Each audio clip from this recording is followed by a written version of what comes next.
Ẹ̀yin ọ̀gá ògo òun ni Ọlọ́run. Ẹ̀yin ọ̀gá ògo òun ni Ọlọ́run. Yìn fún iṣẹ́ ìyanu rẹ̀ tí ó ti fi hàn.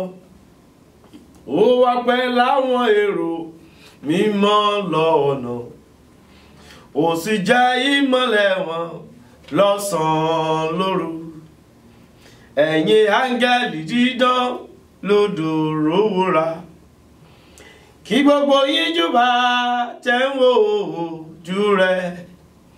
Ní gbogbo ìjọba rẹ̀ báyé tí yí lọ. Iṣẹ́ rẹ̀ yóò máa yìn. Iṣẹ́ rẹ̀ yóò máa yìn. Fèbùkún fún Olúwa ọkàn mi. Fèbùkún fún Olúwa ọkàn mi. Ẹ̀yin ọba ògo òun náà ni Olúwa lórí ayé gbogbo wa. Lónílé lálejò lọ́kùnrin lóbìnrin lọ́mọdé lágbà náà ni mò ń kí mo ní ẹ kú iṣẹ́ òní o, ẹ kú alẹ́. Ẹ̀yin tẹ́ ti lọ bí iṣẹ́ tẹ́sẹ̀ ń dé mo ní ẹ kú iṣẹ́. Iṣẹ́ òní di ìṣẹ́ mọ́ yín lọ́wọ́, bẹ́ẹ̀ ni ara òní ní yín o, ẹ ò ní ṣàṣe dànù. Ẹni ẹlẹ́ni ò ní gbà sí ẹ̀yin ṣe, ẹ ò ní ṣiṣẹ́ lẹ̀fẹ́ lòmí ò jẹ. Ẹgbọ́n mà ẹ ò ní kọ́lé kẹ́lòmí yín gbé, wọn ò ní sìnkú yín sílé tẹ̀ ń gbé, sílé tẹ̀ ń kọ́ lágbára Elédùmarè. Ẹ̀yin ọba ògo, ọba tó mú ká lọ láyọ̀ kó ní ká bọ̀ láyọ̀, ọba tó ní ká lọ jẹ́jọ́ ká tó pàdé lọ́jọ́ tòní, ọba tó ní kí ó mọ ṣeéṣe fún gbogbo wa pátá náà ni mò ń júbà rẹ o. Ẹ̀yin ọba ògo, ọba tó jẹ́ kẹ́ wà ní ọ̀fọ̀ lónìí o, ọba tó jẹ́ kẹ́ pè yín ní pàjáwìrì láti fi iṣẹ́. Ẹ̀yin tẹ̀sẹ̀ múra láti lọ bí iṣẹ́ alẹ́ náà ni mo tún kí pé ọba tí ò jẹ́ kí wàhálà tí ò ní jẹ́ tiẹ̀ rújú ráàyè débi pé ń lọ bí iṣẹ́ kò dé bá yín, gbogbo yín náà ni mò ń kí. Mo ní káàbọ̀ sórí ètò yín ètò wa ó lórúkọ Jésù, ojú yín ò mọ̀ ní rí bí o, etí yín ò dẹ̀ ní gbọ́ ibi lágbére Elédùmarè. Kábíyèsí ni ká máa fìbà fún onígẹ́gẹ́ ti gẹ́gẹ́ onígẹ̀gẹ́gẹ́ olóòní àtàná oníjẹta ìjẹrin alàpà ìjáyà adínàjùrán lọ alamọlójú inú olórí àwọn tọ̀run. Mímọ́ ni ọba tí gbẹ́bí, mímọ́ ṣe, mímọ́ jẹ, mímọ́ wọ, mímọ́ tó fi mímọ́ ṣaṣọbora. Ọba mi òkun dẹ̀dẹ̀ tẹrùtẹrù adára tán apẹ́tán olùmọ̀ àgbà tó tayọ ọlọ́gbọ́n ayé. Ọba mi ti ń jẹ́ ọ̀rọ̀ gọ̀tígọ̀ tí ń bára rẹ̀ lẹ́rù. Ọba mi ẹ̀rù jẹ̀jẹ̀ tí ń gbénú ẹ̀rù dẹ́rù bẹ́lẹ́rù. Ọba mi tó pa ẹ̀rù lẹ́rù mọ́. Ọba mi ti rán ẹ̀rù níṣẹ́ tí tẹ̀rí ẹ̀rù bá fẹ́ lẹ́rù kẹ́rù mọ́ bẹ́lẹ́rù mọ́. Elédùmarè náà ni mo fi ọpẹ́ fún lórí ayé gbogbo wa pátápátá, gbogbo ọkàn tí ń gbọ́ mi àti gbogbo ojú tí ń wò mí. Lágbára Elédùmarè o, lórúkọ Jésù, afẹ́fẹ́ ò ní sọwọ́ lè sí yín, ilẹ̀ ò ní gbàbọ̀dè tì yín, omi kò ní gbàbọ̀dè, bẹ́ẹ̀ ni oòrùn àti òṣùpá ìràwọ̀ wọn ò mọ̀ ní gbàbọ̀dè fẹ́mi àti yín lórúkọ Elédùmarè o.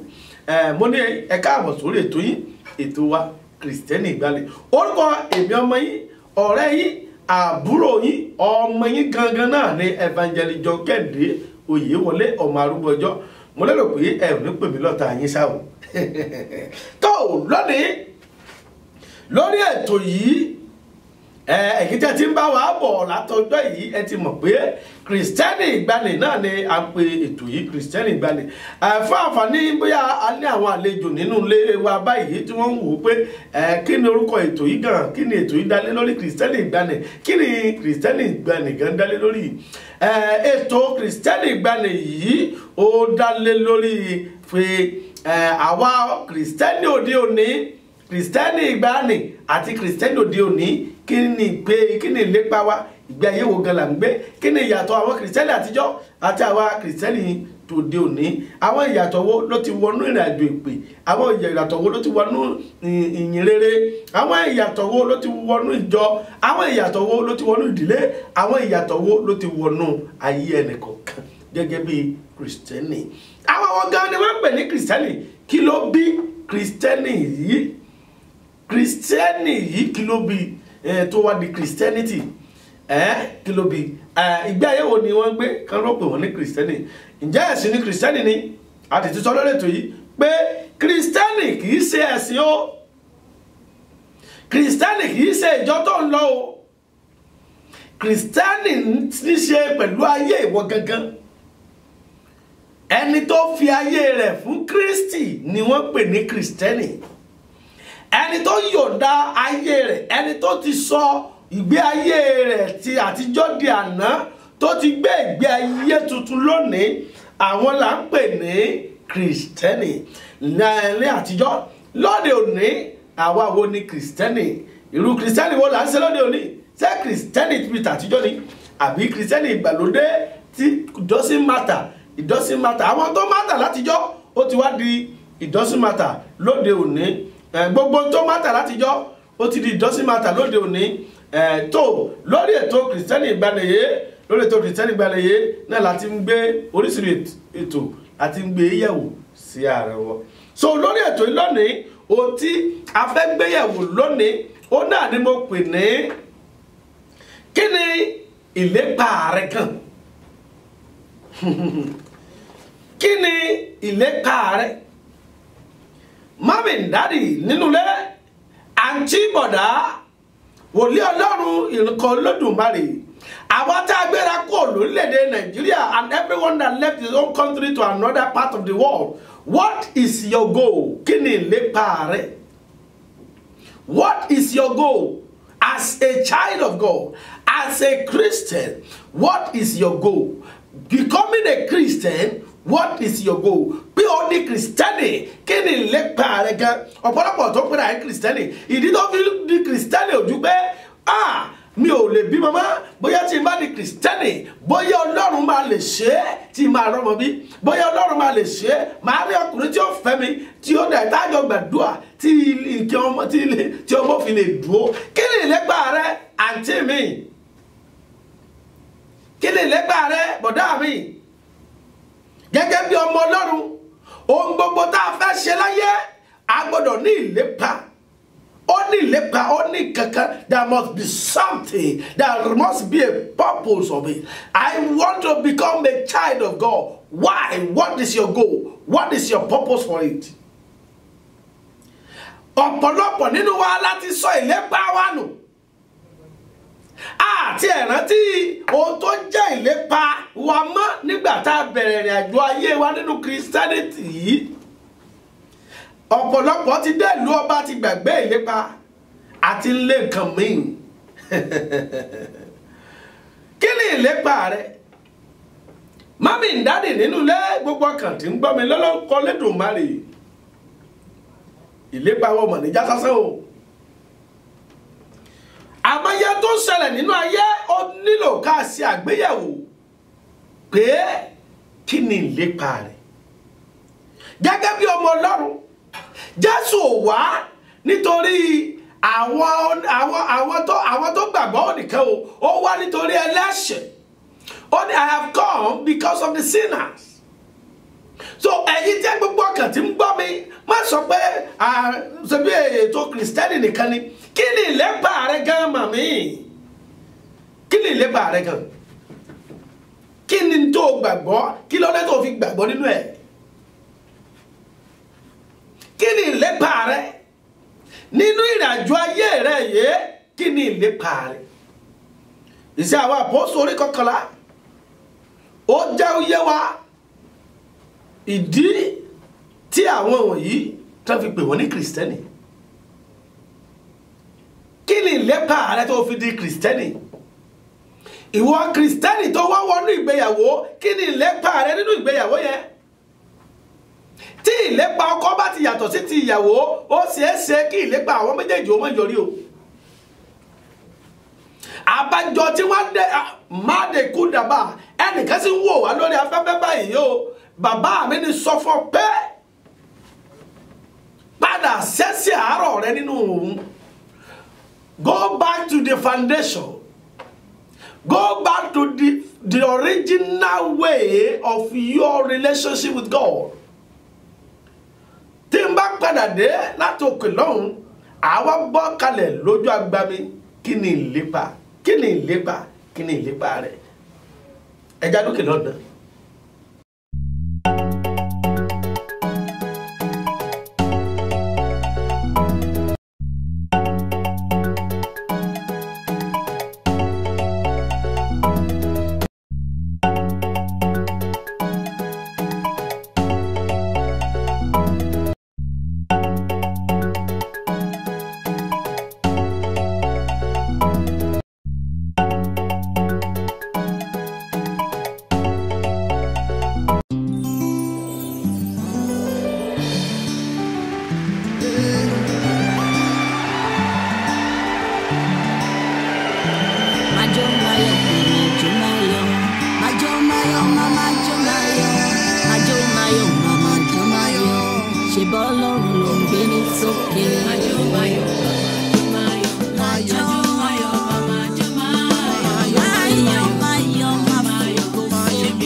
Ẹ káàbọ̀ padà sórí ètò yín ètò wa Kristẹni Ìgbàanì.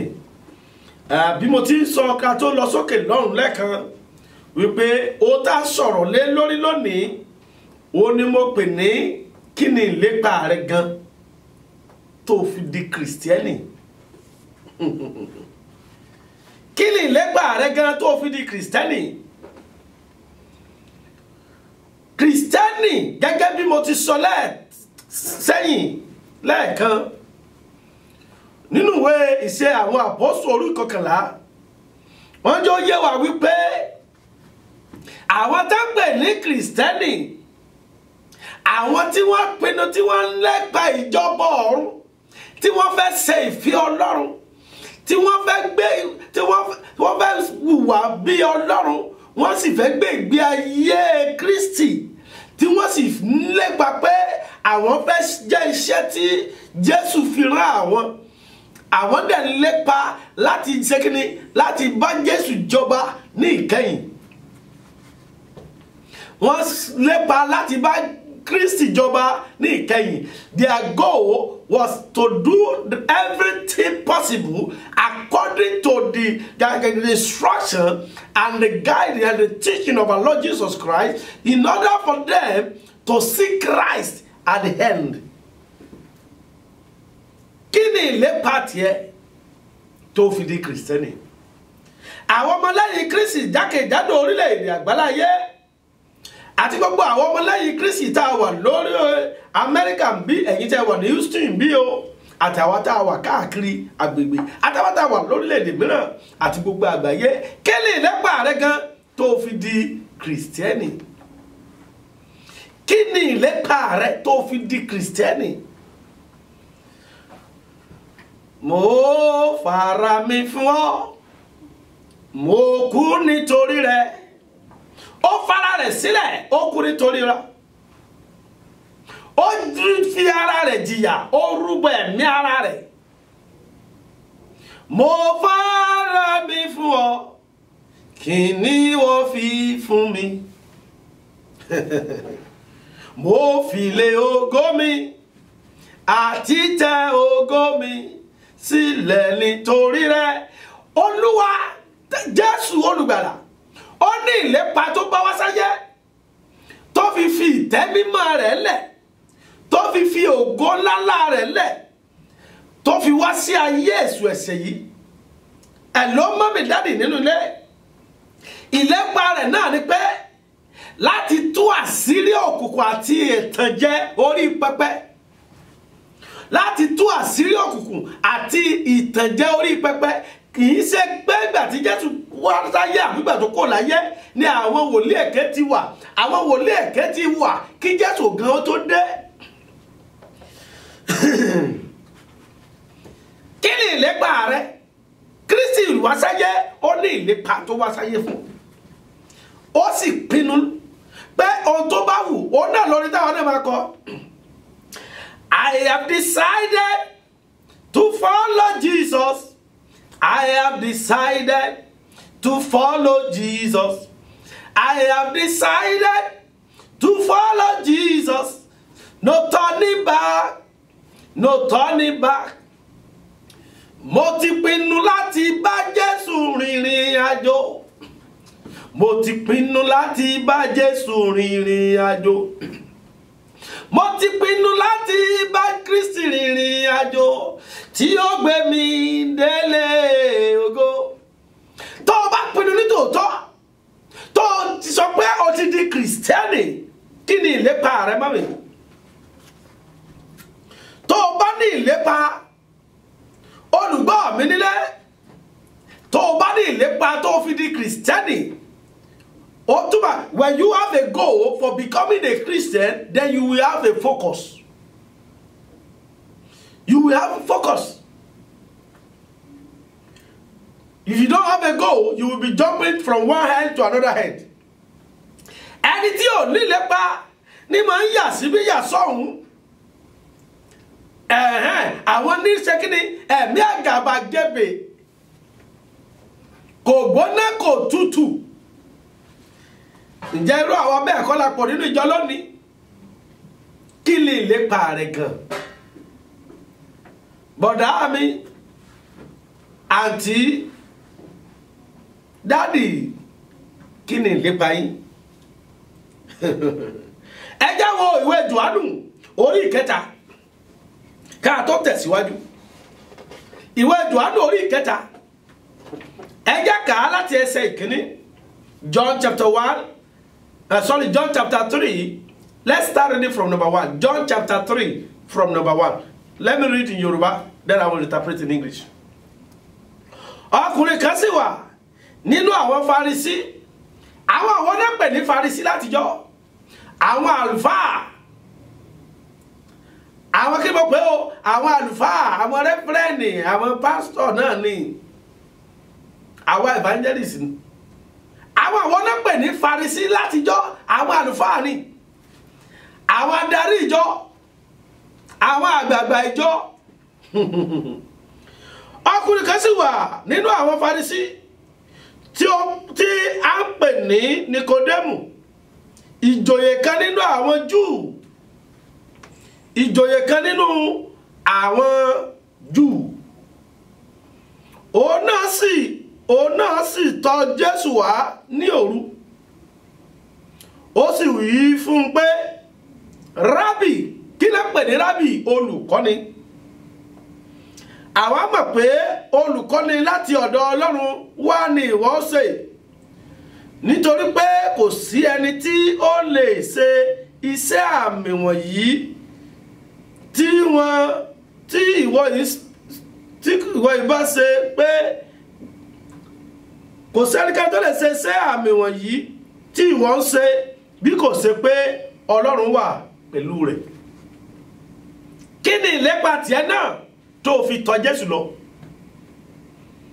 Kò sí ẹni, àwa mọ̀ wípé kò sí ẹni tó lè ṣe iṣẹ́ ìyanu wọ̀nyí tí ìwọ ń ṣe bí kò ṣe pé Ọlọ́run wà pẹ̀lú rẹ̀. Kí ni ìdí tí Nikodemu tó fi ṣe kí ni ìlépa rẹ̀ tó fi tọ̀ Jésù lọ? Ẹ̀yin tẹ́ wà nínú ilé àtẹ̀mí àti gbogbo wa àtẹ̀wọ́ tá a wà lórí pẹpẹ tá a pẹ̀lú wa ní ìránṣẹ́ Ọlọ́run. Kí ni ìlépa wa gan tá a fi di Kìrìsìtẹ́nì?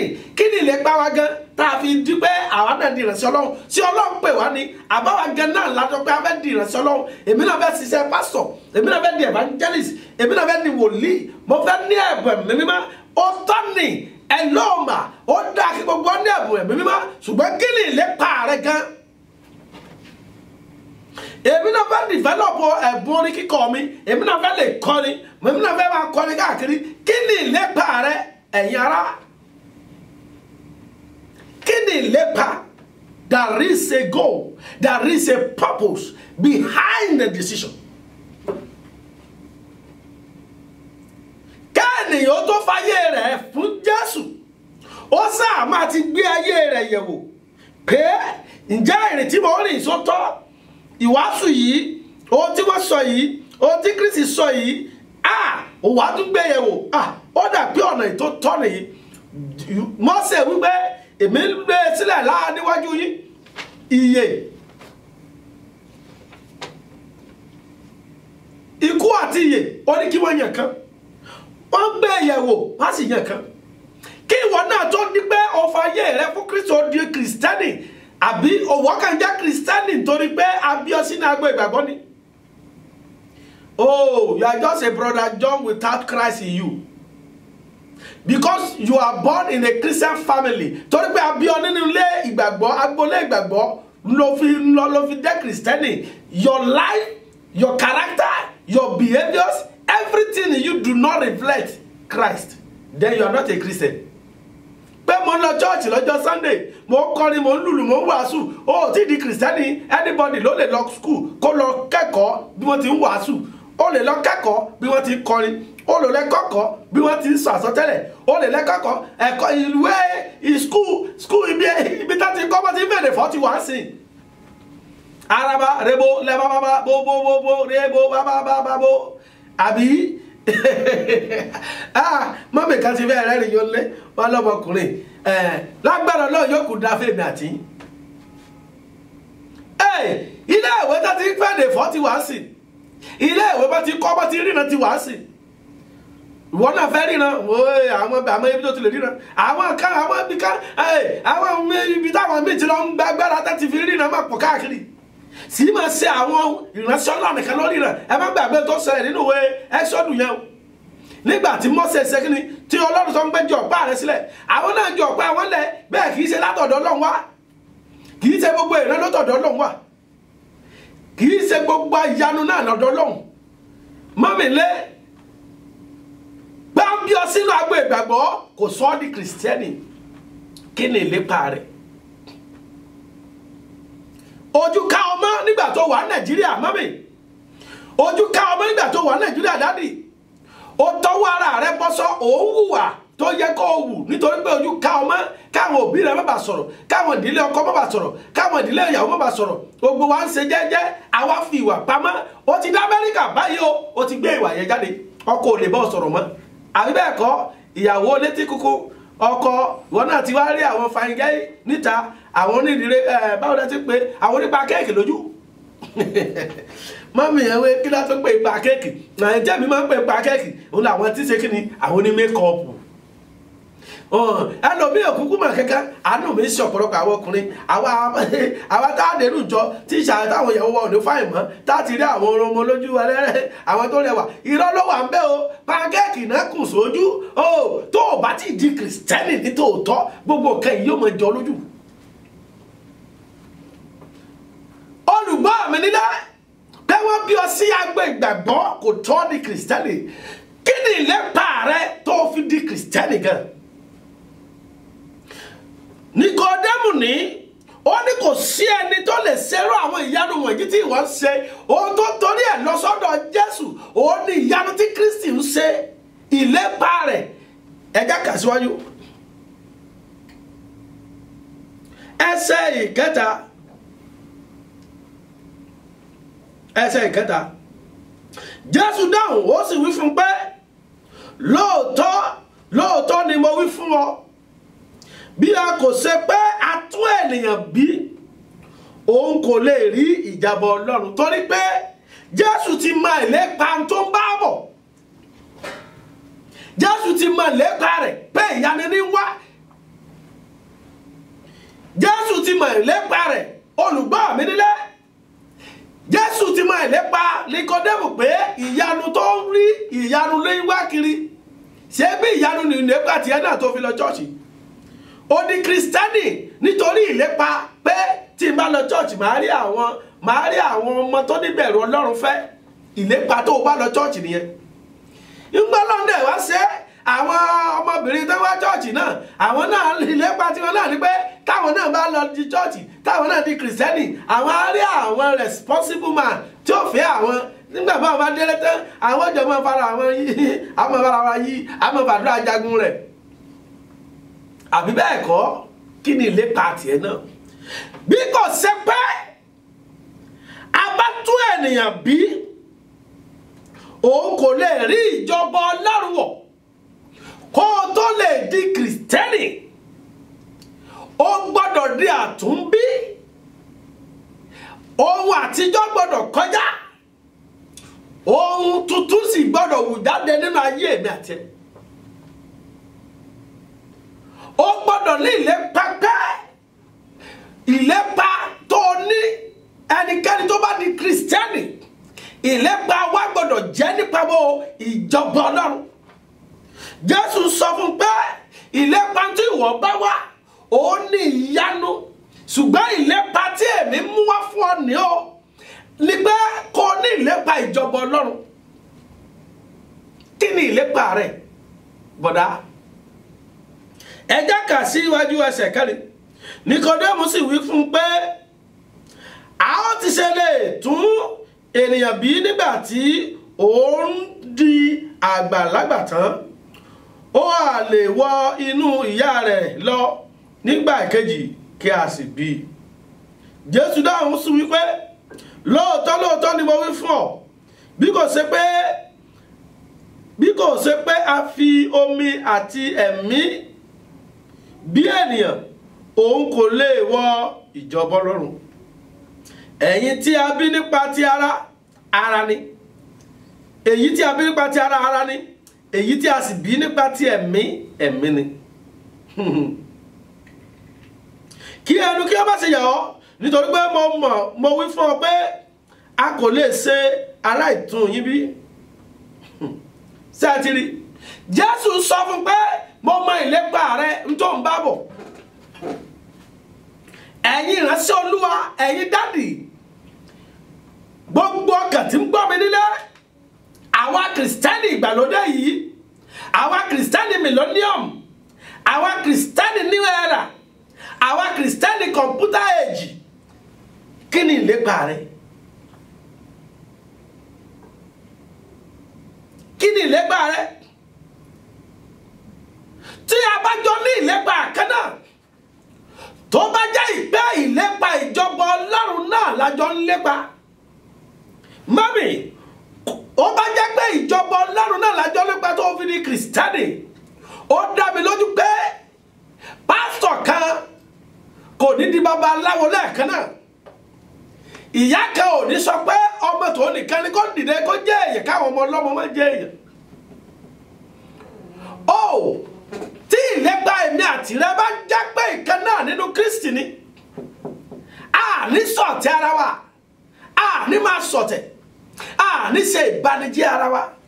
Kí ni ìlépa rẹ? Tí ìlépa rẹ bá jọmọ́ ti Kristi tó fi lóò di kìrìsìtẹ́nì ní tòótọ́, ó dá mi lójú pé ìwà ibi ò ní sí nínú rẹ mọ́, yóò di ohun àtijọ́ tó ti kọjá lọ. Ọ̀pọ̀lọpọ̀ àwa kìrìsìtẹ́nì òde òní, kìrìsìtẹ́nì ẹnu lásán, kìrìsìtẹ́nì orí ahọ́n, kìrìsìtẹ́nì orúkọ, ìwà wa burú ju tèṣù lọ. Àwọn bá dẹ̀dẹ̀ lẹ́ta a máa parọ́ mọ́ èṣù ni, èṣù ni, Ọlọ́run mọ̀ pé èṣù ni. Ìwọ èṣù yìí Ọlọ́run bá wí, Ọlọ́run bá wí, ìwọ gẹ́gẹ́ ni kó bára rẹ wí, torí ìwọ ló sọ̀rẹ́ńdà ara rẹ fẹ́ṣù. Kí ni ìlépa rẹ? Ẹ̀yin ará lé, lálẹ́ yìí mo fẹ́ ká ronú wájílẹ̀ ká tó lọ sùn. Mo fẹ́ ká rò ó dáadáa pé kí ni ìlépa rẹ?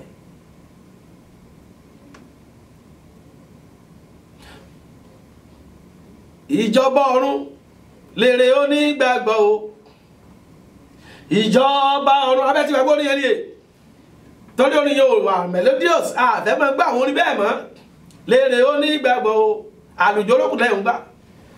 Jésù mi o, jọ̀wọ́ mú mi délé o. Kí máa kú sọ̀nà bí èéfín, mú mi dé ilé o, ilé ògo.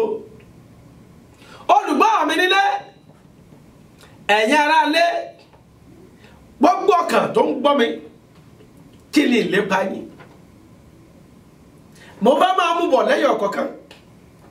Kí ni ìlépa rẹ tó fi di kìrìsìtẹ́nì? Ká kọ́ gbé bẹ́ẹ̀ náà. Kí ni ìlépa rẹ? Àǹtí, most of the sisters in the Christendom today, they are coming into Christ because of the problem they have put themselves. Má gbàgbé, Bíbélì wí pé ẹlẹ́ṣẹ̀ kan kò lè lọ lájìyà. Ṣùgbọ́n aláàánú l'Olódùmarè o. Ó ní ẹnikẹ́ni tó bá jẹ́wọ́ ẹ̀ṣẹ̀ rẹ̀ tó sì kọ̀ ọ́ sílẹ̀, olótìtọ́ àti olódodo ni fún Ọlọ́run láti dáríjì. Oh yes. Ṣùgbọ́n bẹ́ẹ̀, ó ní okun tí ènìyàn bá gbìn, òun ni yóò ká. Okun tí ènìyàn bá gbìn, òun ni yóò ṣe kíni? Òun ni yóò ká o. Àǹtí, kí ló dé? Kí ni ìlépa rẹ tó fi di kìrìsìtẹ́nì? Ṣé fún ìjọba ọ̀run ni ìlépa rẹ ni? Àbí nítorí tó fẹ́? Àbí torí tó lé? Àbí torí tó fẹ́ jẹ́ nínú ẹ̀? Àbí torí ẹni tó fẹ́ mú balẹ̀? Ọ̀nà wo ló mọ́lẹ̀ gbà mú pásítọ̀ ìbalẹ̀? Jẹ́ kí èmi náà di kìrìsìtẹ́nì. Ẹ wo, tí n bá dé látòkè lọ́hùn, àwa sọ gbogbo ẹ̀ ní pẹ̀rẹ̀pẹ̀rẹ̀. Ẹ jẹ́ lókè lọ́hùn náà. Discover the uniqueness in the entertainment industry. African Broadcasting Network, ABN, is now the pace setter in the industry. Do you want to advertise your product and services? Count on us. We will do it much more than your expectations. African Broadcasting Network, ABN, will deliver quick and prompt services. Our quality and clarity stands us out when it comes to delivering quality broadcasting. Our staffs are hardworking and versatile in the specific field of office. Our environment is so conducive and we are open to all. We also give advice on how to run your business profitably? African Broadcasting Network is situated at 9894 Isone Street, Suite 875, Houston, Texas 77036. Contact phone 281-652-8396 and 832-490-8203. website www.abntvnetwork.com. ABN, celebrating Africans' rich cultural heritage.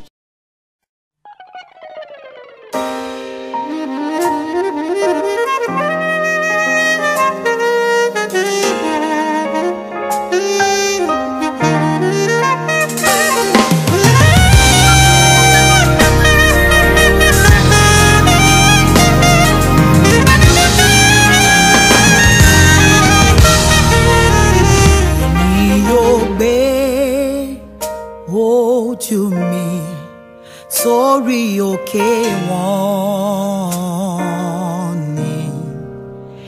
Ibo ni ran lọ́wọ́ mi yo àti wá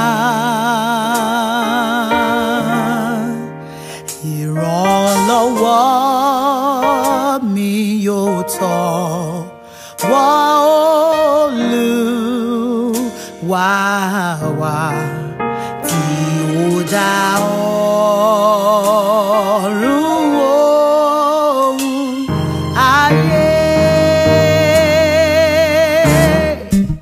Ìrànlọ́wọ́ mi látọ̀dọ̀ rẹ ni ọba tó dá ọ̀run ayé. Ràn mí lọ́wọ́ bàbá.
ẹ káàbọ̀ padà sórí ètò yín ètò wa Kristẹni Ìgbàanì. Orúkọ tèmi lẹ́ẹ̀kan sí náà ni Evangelist John Kẹ́hìndé Oyèwọlé ọmọ arúgbó ìjọ tí ìjọ Mercy of Christ Development Ministry tó wà ní 873 Dulles Avenue Suite 8 Stafford, Texas 77477.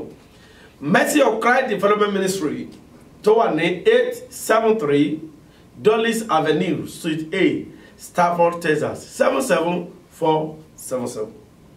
tó lórí ètò ìlàlẹ̀ yìí bí a ti ń bá a bọ̀ mo ní kí ni ìlépa rẹ ìlépa náà láti ń bá bọ̀ fún ẹ̀yin tẹ́lẹ̀ ń darapọ̀ mọ́ wa ibi tá a bá dé ká tó lọ sókè lọ́nà lẹ́ẹ̀kan ó náà ni mo sọ pé ká gbé látòrí àwọn mọ́mì wa àwọn àǹtí wa kí ni ìlépa ẹ̀yin obìnrin yìí ẹ̀yin àǹtí yìí ẹ̀yin sísí kí ni ìlépa yín tẹ́ fi di kìrìsìtẹ́nì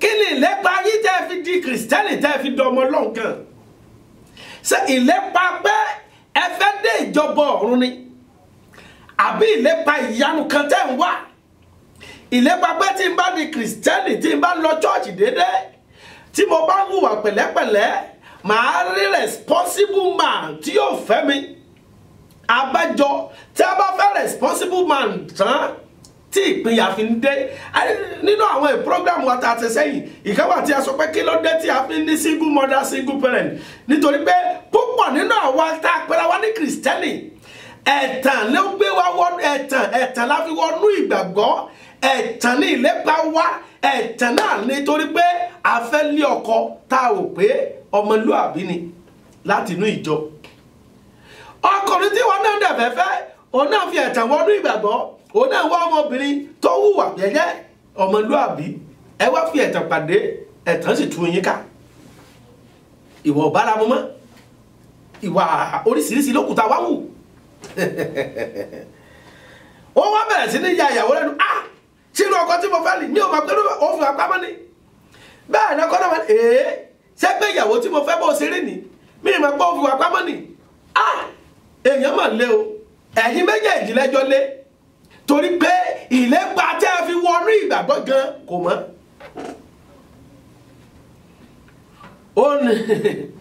ìmọ́lẹ̀ ni Ọlọ́run Bíbélì pé ìmọ́lẹ̀ sì mọ́lẹ̀ òkùnkùn kan kò sí lè borí rẹ̀ tí o bá ní ìlépa ìjọba ọ̀run ó dé àwọn tí a ń tipasẹ̀ ẹ̀mí mímọ́ darí àwọn ní ọmọ Ọlọ́run tó o bá lépa ìjọba ọ̀run tí ìlépa rẹ bá jẹ́ ti ìjọba ọ̀run Ọlọ́run ò lè láyéláyé fi ọmọ rẹ̀ sílẹ̀ ó ní when you walk in the water it will not overflow you agbọ́n tí Dáfídì sọ ní ó ní bí èmi tilẹ̀ rìn láàrin àfonífojì òjìji ikú ó ní èmi kì yóò bẹ̀rù bì kan torí pé ìwọ wà pẹ̀lú mi ẹni tí ìlépa rẹ̀ bá jẹ́ ti ìjọba ọ̀run yóò máa bèrè ohun gbogbo látọwọ́ ìjọba ọ̀run kó tó lè ṣe ohun gbogbo yóò máa ṣe àgbéyàwó ohun gbogbo tó fẹ́ ṣe nítorí ìjọba ọ̀run ìdí yẹn kò ní ẹ̀mí mímọ́ àti ẹni tó dá ayé àtọ̀run Kristi fúnra rẹ̀ kò ní yọ̀ǹda kí irú ẹ̀dá bẹ́ẹ̀ kó jì sí kóòtù ẹ̀tàn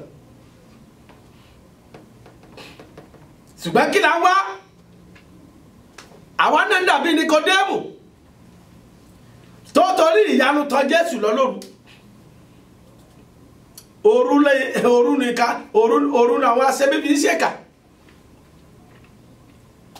òru kí ni túmọ̀ òru ìgbà tẹ́lẹ̀ yóò mọ̀ nípa rẹ̀ ayé àǹtí kí ni ìlépa yìí tẹ́ fi wọnú Kristi ẹ wọnú Kristi lóru bíi ti Níkódémù ẹ wá sí agbo ìgbàgbọ́ lóru bíi ti Níkódémù sí àmọ́túmọ̀ rẹ̀ nígbà tẹ́nikẹ́ni ò tí mọ̀ kankan nípa yín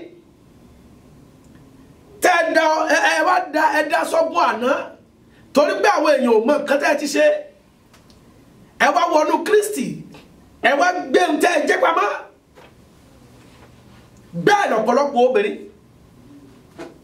tí ò ní Jésù nínú tó ń bẹ nínú agbo ìgbàgbọ́ àwa bọ̀dá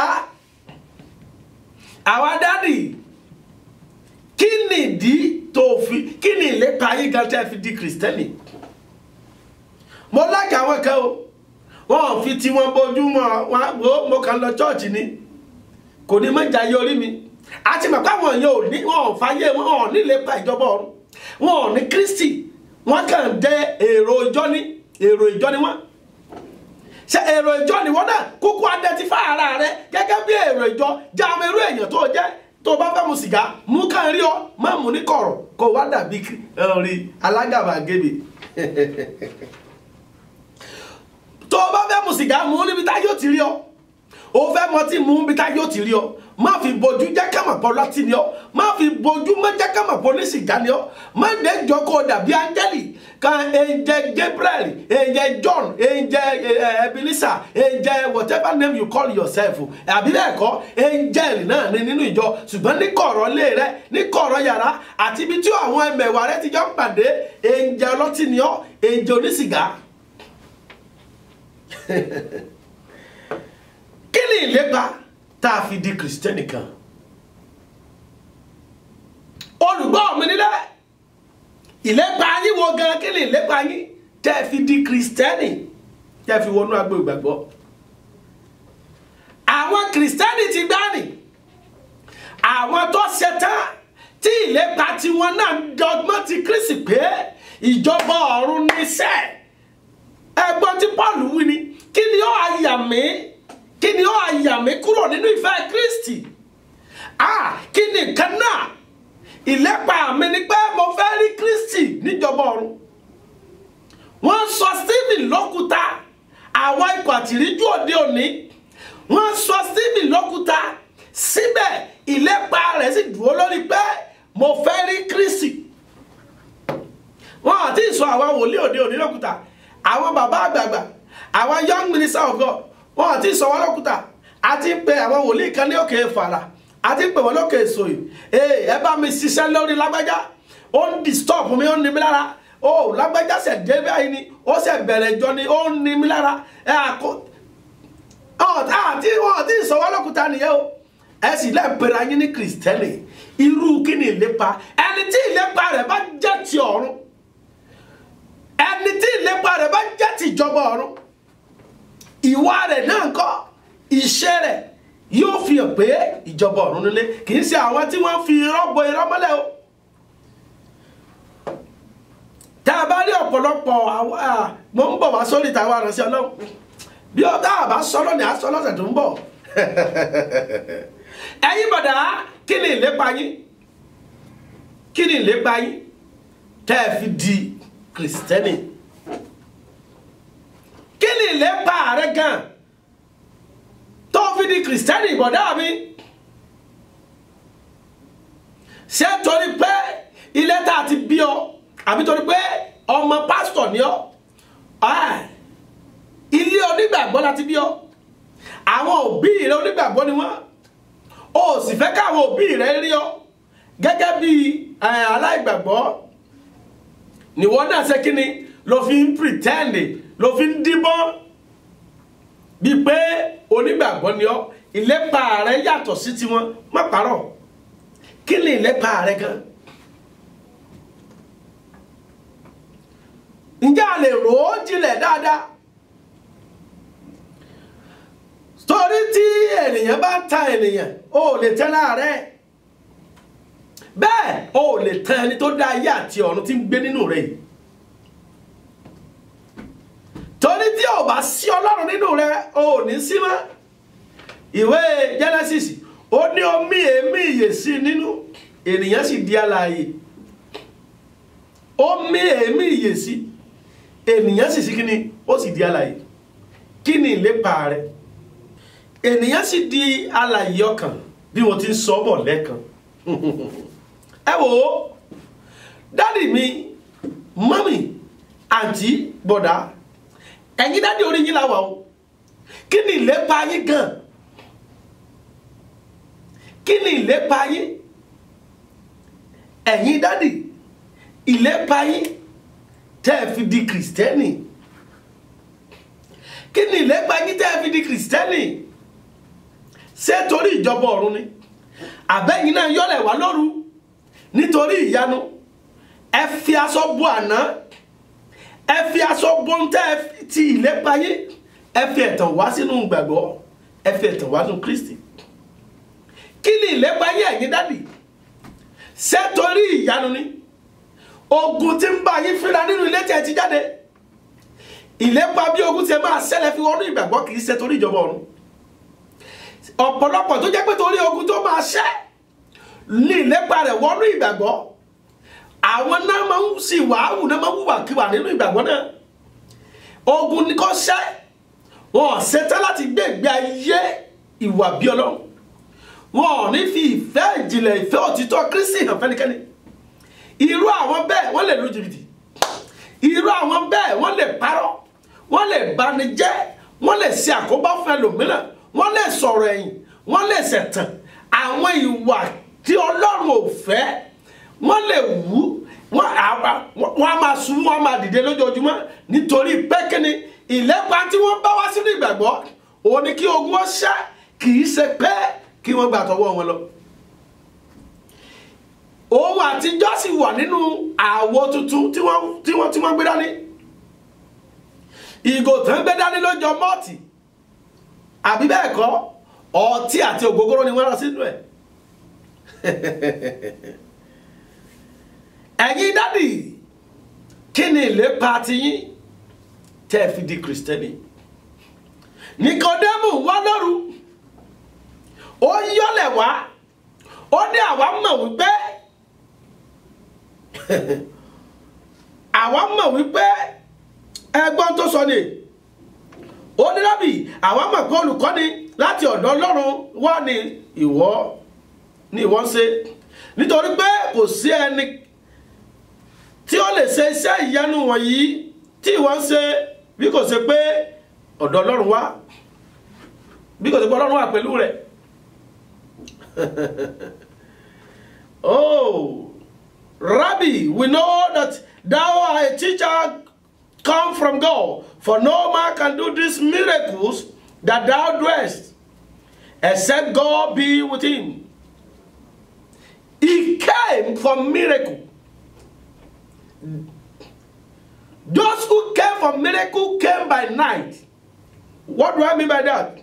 Those who came, lórí ètò Kristẹni ìgbàanì tá a wà yìí, òun náà ni mo sọ ọ̀pọ̀lọpọ̀ àwọn bọ̀dá ìyanu la wá lóru. They came by night. Tí àwọn tó wọ òru tí mo sọ, òru kì í ṣe òru pé ilẹ̀ ṣú.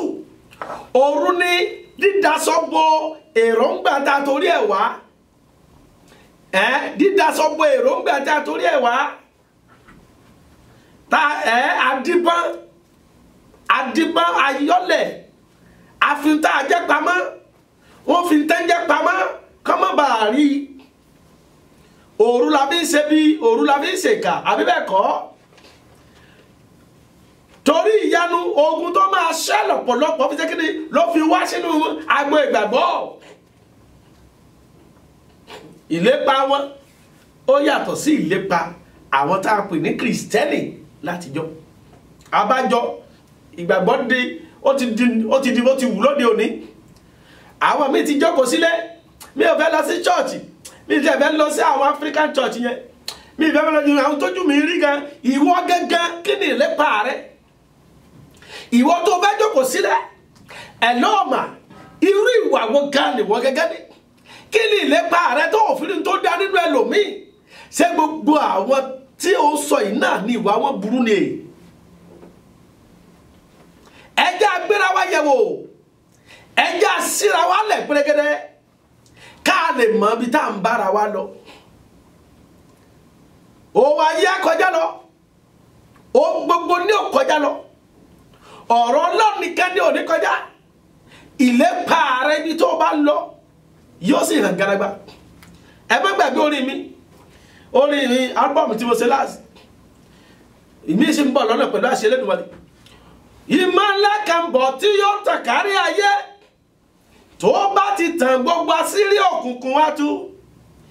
Jésù mi ò tètè máa bọ̀ wá o, tàn mọ́lẹ̀ rẹ kí o ṣèdájọ́ ayé. Ìmọ́lẹ̀ kan bọ̀ tí yóò tàn sí òkùnkùn tó farapamọ́ sínú rẹ̀. Wọ́n ò mọ̀ pé Kristi ni ìmọ́lẹ̀. Nikodemu ò mọ̀ pé Kristi ìmọ́lẹ̀ ni. Ó ní ìmọ́lẹ̀ náà sì mọ́lẹ̀, òkùnkùn ká ò lè borí rẹ̀. Ó farapamọ́, ó yọ́lẹ̀ wá.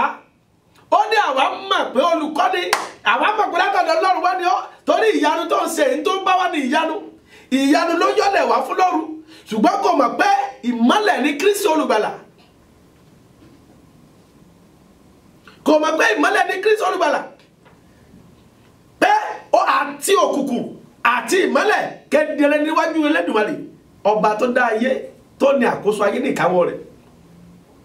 Olùgbọ́ mi lálẹ́ yìí ibi tí máa dá ọ̀rọ̀ tòní dúró sí náà ní lágbára ṣe lọ́dùmarè á tẹ̀síwájú ní ọjọ́ mẹ́jọ. Kí ni ìlépa rẹ̀ náà la máa sọ̀rọ̀ lé lórí. Kí ni ìlépa rẹ̀? A sì ń bọ̀ o, à ń bọ̀ ẹ pé ìlépa àdọ̀ àwọn àǹtí àti bọ̀dá lásán lónìí. A wá sọ ìlépa ìdílé gan. Lẹ́yìn tá a bá kó nínú ìdílé, a sì wá sọ kí ni ìlépa ìjọ Ọlọ́run òde òní. Kí ni ìlépa àwa ìránṣẹ́ Ọlọ́run gan? Kí ni ìlépa àwa pásítọ̀ wòlíì? Lómi ò tẹ̀ fẹ́ jẹ́ evangelist, lómi ò fẹ́ jẹ́ teacher mọ́. Prophet, apostle, doctor, venerable, ẹ má bínú o, bishop, orúkọ tá a fẹ́ máa jẹ́ lónìí nìyẹn. Kí ni ìlépa? Kí ni ìlépa rẹ̀? Tó bá di ọjọ́ mẹ́jọ, a tẹ̀síwájú. Ṣé gan tí ẹ darapọ̀ mọ́ wa, ojú tẹ kú fi rí wa ò ní fọ́, bẹ́ẹ̀ létí yóò ní di. Ilé onílé yọ̀nà òní nínú ẹ̀yà rò ní ẹnikẹ́ni nínú wa. Mo kí bọ̀dá mi, ẹnjìníà wa, Ọlọ́run á bá mi gbé wọn ró. It will surely be fulfilled by the grace of God. You will get to your destination. And your goals in Christ Jesus will surely come through in the name of Jesus. Bẹ́ẹ̀ ni mo kí Bùrà Wálé, mo kí sísà mi ọmọ Bánkẹ́, bẹ́ẹ̀ ni mo kí bàbá wa pátápátá olùdarí iléeṣẹ́ yìí Dádì Arówólò pé Ọlọ́run àwọn bàbá wa ròyìn ní agbára ẹ̀ ní bọ́jọ́ ọlọ́jọ́ lọ. Iléeṣẹ́ yóò ní gbiná kò ní jó, yóò mọ fẹ̀ sí, yóò ti mọ gbilẹ̀ sí ni. Òkìkí rẹ̀ yóò mọ̀ kàn fún ògo Elédùmarè tó gbé ẹni bá ti fàyè gba Ọlọ́run ó ti fàyè gba ohun tó dáa nínú ìrìnàjò ayé rẹ̀ náà ni tó bẹ́ẹ̀ lágbára Ọlọ́run yóò mọ̀ tìyín lẹ́yìn tó ẹ̀yin ará lé orúkọ tèmi lẹ́ẹ̀kan sí èmi ọmọ yín àbúrò yín ọ̀rẹ́ yín tẹ́ ẹ̀ bá ti pè mí lọ́ọ̀ta yín o òun náà ni Ajíhìnrere Kẹ́hìndé John Oyèwọlé ọmọ arúgbó ọjọ́ ọmọ Ọlọ́run ọ̀gá ògo tí ìjọ Mercy of Christ Development Ministry tó wà ní 873 Dulles Avenue Suite A Stafford Texas 77477 yóò dára fún yín lọ́ba lè jọ́ mẹ́jọ àtẹ̀síwájú ire o.